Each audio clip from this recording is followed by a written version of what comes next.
Before we start the distortion energy theory, that is the maximum shear strain theory, we'll take here one more theory, which one is the maximum principal strain theory.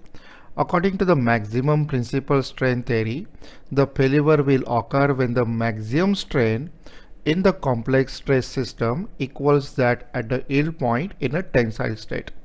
So you have to calculate here the principal strain corresponding to the principal stress, that is sigma 1, which one is the maximum value out of 3.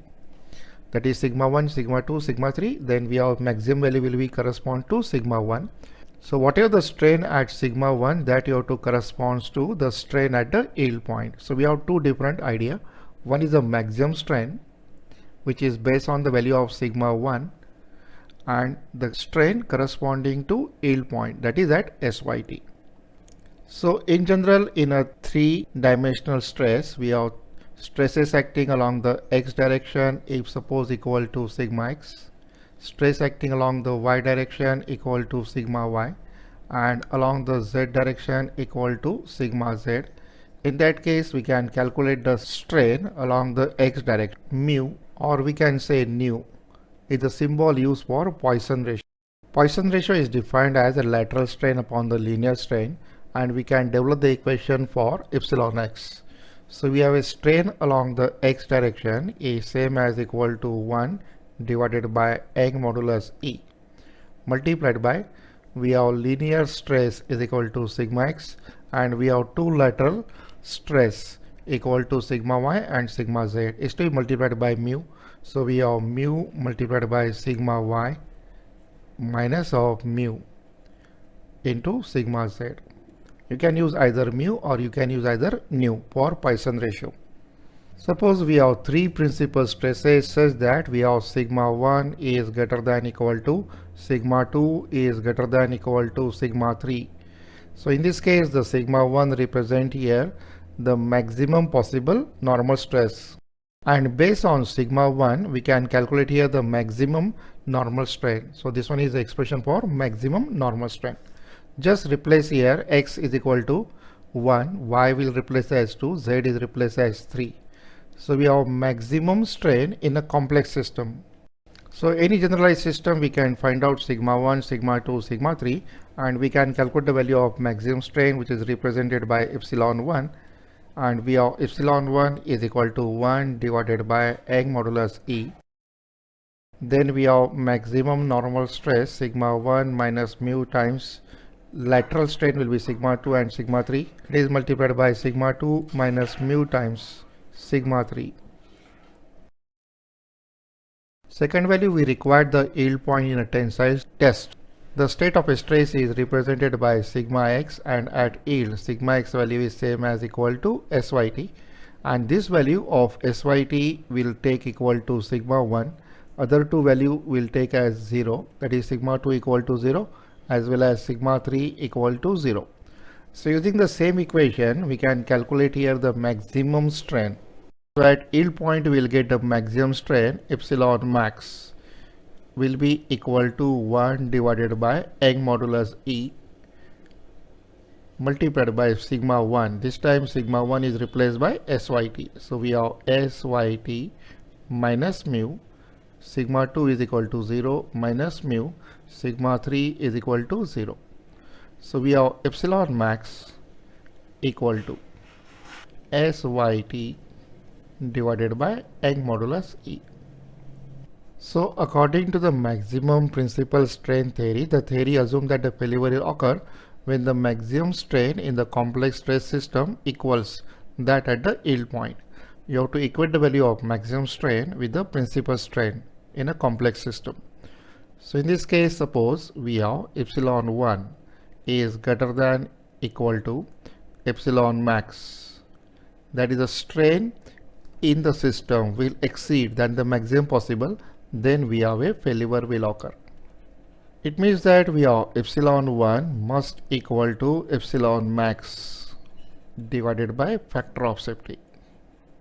Epsilon 1 we can replace as 1 by E.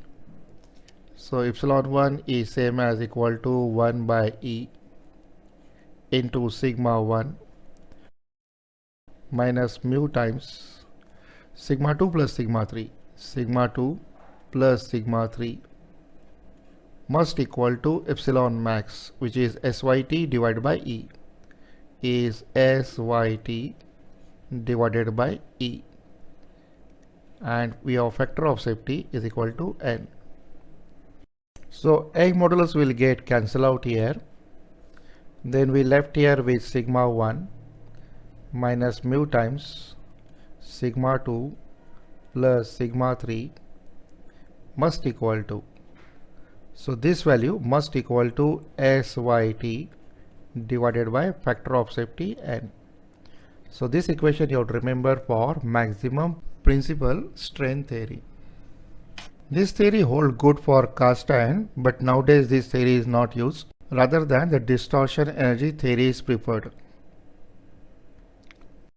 According to the maximum principal strain theory, we have sigma 1 minus mu times sigma 2 plus sigma 3 is equal to SYT divided by factor of safety is equal to N.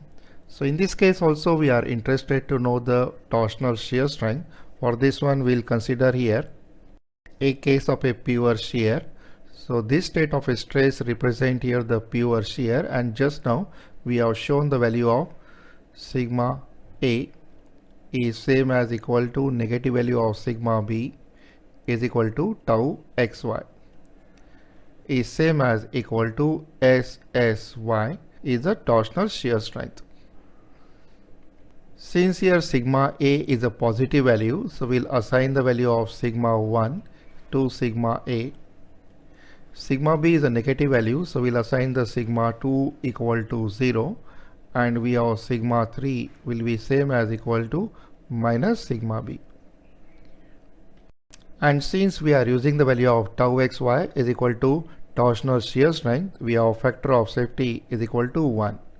So we can use this equation here to develop the relation between SYT and SSY. So we'll substitute for sigma 1, sigma 2, sigma 3 in the given equation from this value for a pure shear. So we have sigma 1 is same as sigma A. So we have sigma A minus mu. We have sigma 2 is equal to 0. And we have sigma 3 is equal to minus of sigma B. On the right hand side we have SYT divided by N, and for boundary condition you have to use N equal to 1. So on the right hand side we have SYT.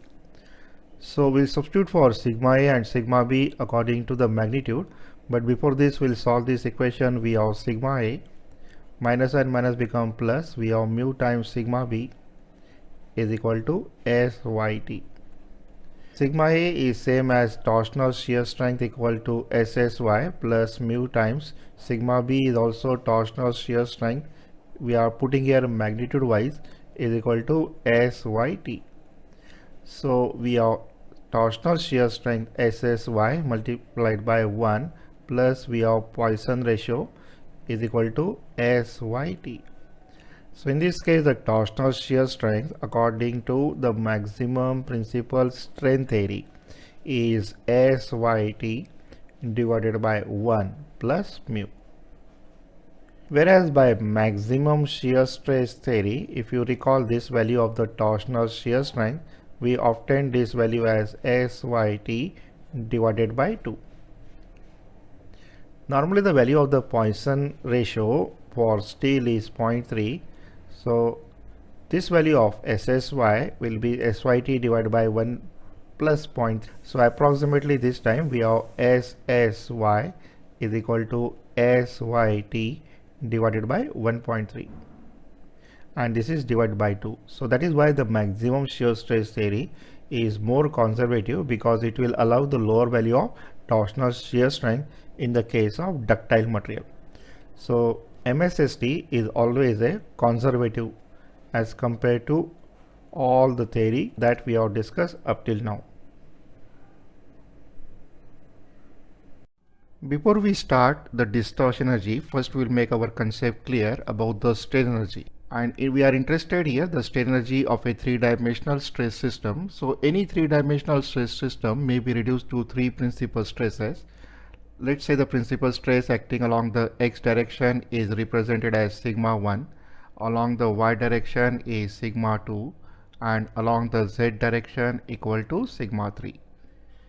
When we say principal stress, it means that we have tau xy, which is same as equal to tau yx is equal to 0, as well as tau xz, which is equal to tau zx is also equal to 0, or tau yz, which is same as equal to tau zy is also equal to 0. That is, the shear stress acting on the faces must be equal to 0.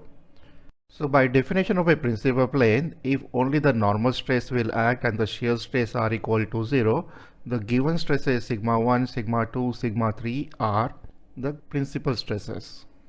Corresponding to principal stresses, we have principal strain. So let's say the principal strain along the sigma 1 will be epsilon 1, along the sigma 2 will be epsilon 2 and epsilon 3 respectively along the xyz direction.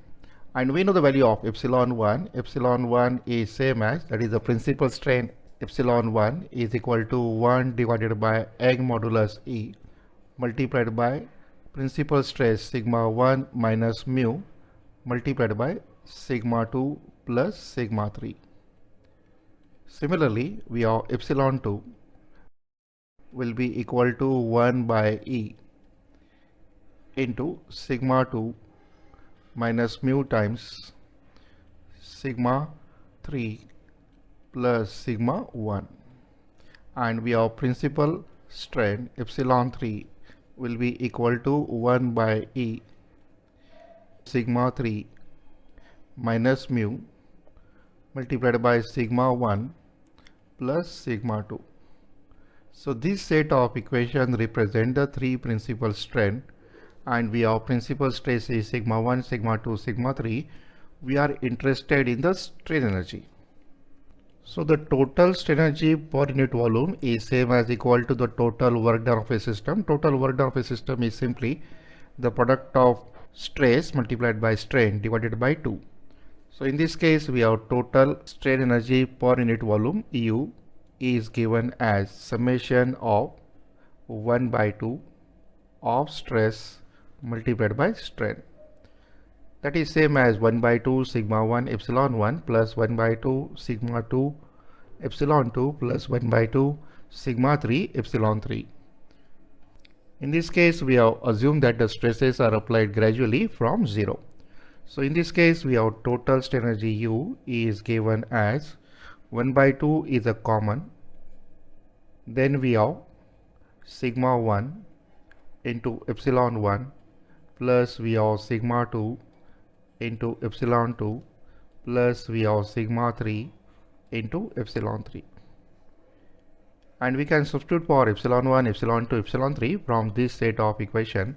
So this equation can further be reduced as strain energy per unit volume is equal to 1 by 2 epsilon 1, epsilon 2, epsilon 3, 1 by is common. So we'll take here E common. We have sigma 1. Epsilon 1 is given as sigma 1 minus, so it is multiplied by sigma 1 minus mu times sigma 2 minus mu times sigma 3. Purposefully I am expanding here, plus we have sigma 2, and epsilon 2 is replaced as sigma 2 minus mu times sigma 3 minus mu times sigma 1 plus we have sigma 3 multiplied by epsilon 3 is sigma 3 minus mu into sigma 1 minus mu into sigma 2. So we have done the substitution, and now you have to solve this and you have to arrange this equation. So first we multiply here sigma 1 with sigma 1, sigma 2 with sigma 2 and sigma 3 with sigma 3. So we have total strain energy per unit volume is given as 1 by 2 times of Young modulus. We have sigma 1 square plus we have sigma 2 square plus sigma 3 square Now we'll collect here the product of sigma 1 and sigma 2. So we have sigma 1 and sigma 2.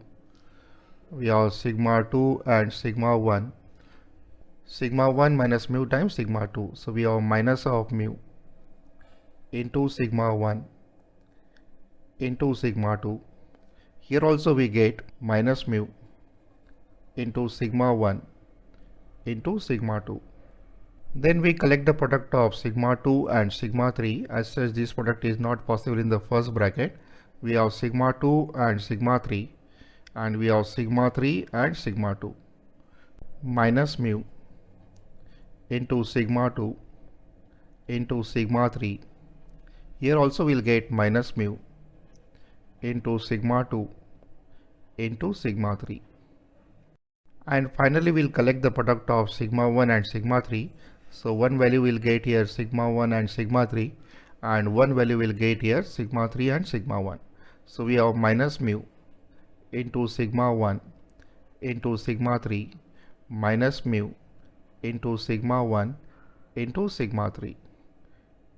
So minus sign can be taken common here and mu can be common here. We have 2 times of sigma 1 sigma 2, 2 times of sigma 2 sigma 3, and 2 times of sigma 1 sigma 3. So 2 can be also taken common. So total synergy per unit volume U is given as 1 divided by 2 times of Young modulus into, first term I will write as sigma 1 square plus we have sigma 2 square plus we have sigma 3 square. From the rest term we'll take out here minus 2 times of mu common, and what is left is sigma 1 into sigma 2 plus we have sigma 2 into sigma 3 plus we have sigma 3 into sigma 1. Purposefully I am writing this in a cyclic order so that you can remember. So this one is nothing but the total strain energy per unit volume.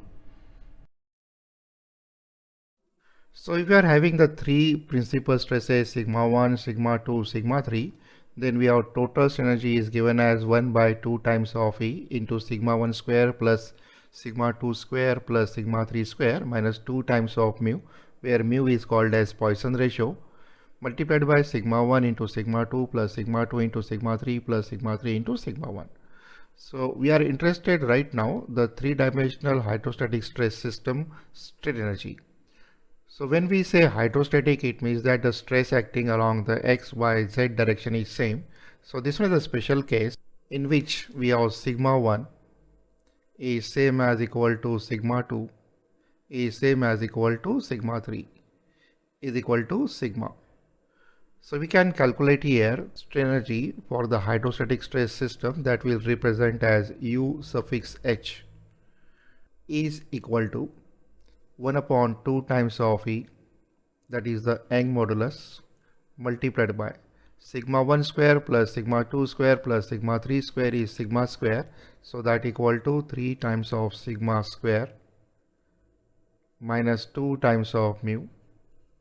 We have sigma 1 into sigma 2 is sigma square, again we have sigma square, again we have sigma square, that is we have 3 times of sigma square.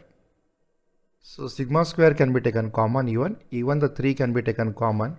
So we have a hydrostatic stress system.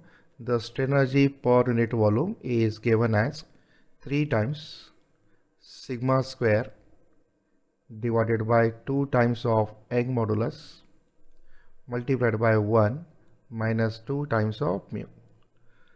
So this definition we required for the distortion energy theory, as well as one value we required is a strain energy for the hydrostatic stress system. So we'll use this equation directly now in the case of distortion energy theory. The video you are watching is from the app, which is the Mohod class app available on Google Store. And in this app, we'll cover all subjects involved in mechanical engineering for GATE. Join the course directly from your mobile. The link is given here.